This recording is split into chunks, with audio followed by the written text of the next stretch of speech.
Во брзината на исчезнувањето, време не остана да прогледаме, а веќе огнените јазици ни ги пеплосаат душите и шумите, ни ги изгорија и поцрнаа.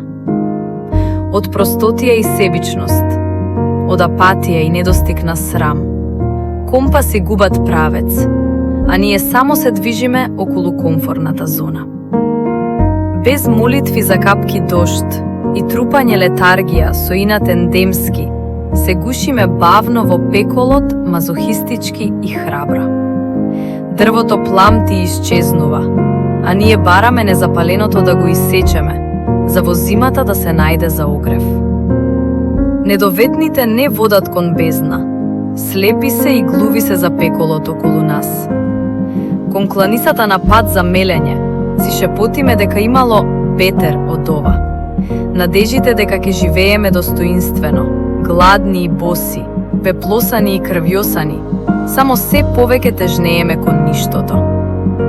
Полека ветрето невино започнало да не расфрлува низ црнилата од почвата библиска, како пепел во оџак вжештен неисчистен, лутаме како призраци во пустина без оази, кон ништото, кон темнината пуста.